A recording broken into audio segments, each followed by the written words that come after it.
I was AFTV, I got Marty with me. We've just beaten Aston Villa 2-0 here at Villa Park. A statement win. So Robbie said, I have to agree, it's a big win. 2-0 last week, some question marks. Today, a 2-0, I think every fan would take it. No question marks today. Yeah. First and foremost, come to an absolutely iconic stadium like this. I remember semi-finals being played here when they used to be, and this is the first time I experienced Villa Park, and what an absolutely awesome stadium it is. It's so tight, it's a real old school football stadium. They deserve, it's a shame when they went down in Championship, etc. They deserve, they are a top team, and they really are. They're a fantastic, absolutely fantastic outfit, classy stadium, but today was about Arsenal. The game for me there were 2 points. The first half I found a bit flat, if I'm honest with you. I found the Villa fans flat, and I found the Arsenal fans fairly flat, and the whole stadium. There was frustration you could see between the two teams. They're trying to break them down, but they were two good sides, well organised. It was difficult, I think, for Arsenal and Villa to try and suss each other out. Yeah, definitely, and I think it was a bit of a stalemate earlier on, and the teams were sort of finding their feet and feeling their way, and then it was Martinez who pulls an absolutely fantastic save out the bottom corner. That was going posting in.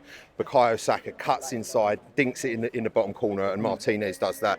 And then Ollie Watkins, you'd bet your house. Yeah. On him putting that in. I was sitting there watching, literally, that was straight in front of me, and all I was waiting to see was that net bulge and the ball go in the back of the net, Villa Park go nuts, and it didn't. And then you go into half time, and for me at half time that completely changed the game. Both teams went in and came out and really pressed each other.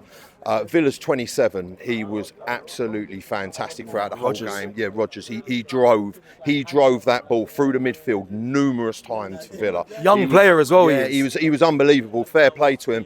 For me, McGinn looked out of sorts really badly. He got hooked after a while. He looks really out of shape. And do you know what?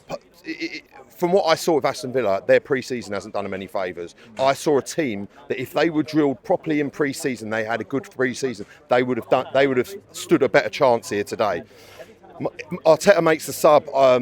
Funny enough, Emery hooks him and McGinn, and then obviously I thought he brought Ramsey on, and Arteta at the same time then brings Trossard on. Martinelli throughout a lot of the game was making runs with the ball, but just not quite penetrating. David Raya makes an outstanding save. I watched that ball, it was like it went in slow motion, and I just saw the ball and it hit the bar, came back out, and then he heads it, and Raya makes this one-handed save, which again changes the game. Trossard comes on, and that play and that goal, and then it's a different game. Thomas Partey pops up 2-0, Martinez gets a hand to it, bottom corner, back of the net.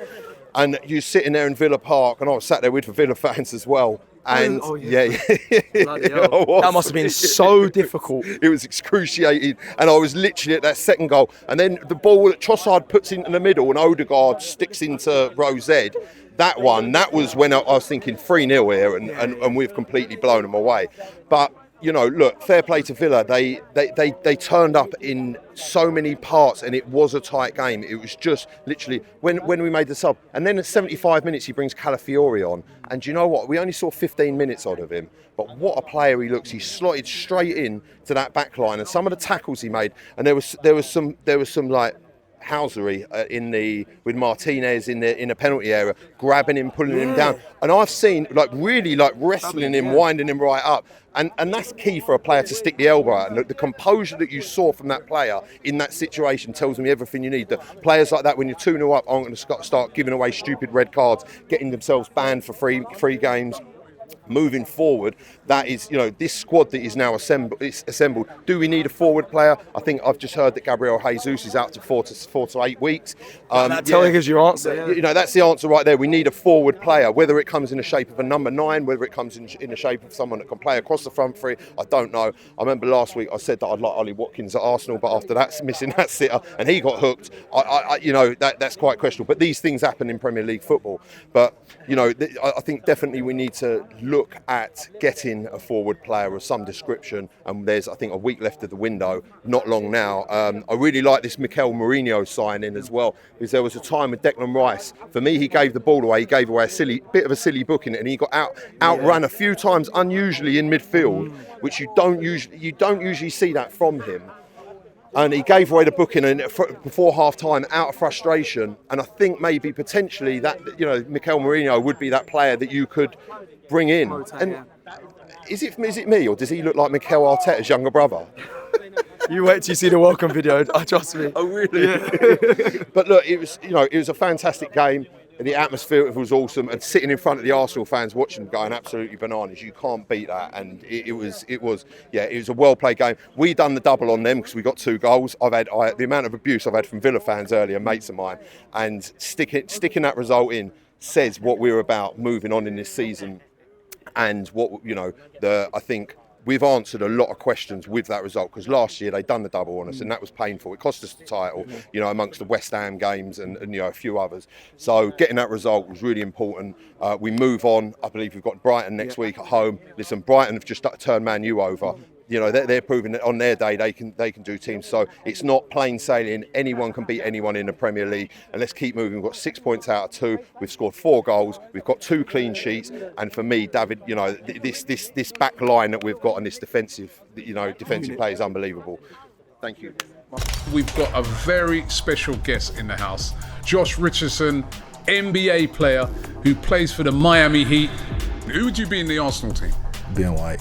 So you got that little nasty streak to you as well. I'm probably a better scorer than Ben White. Like, I like to shoot a lot of threes. Yeah.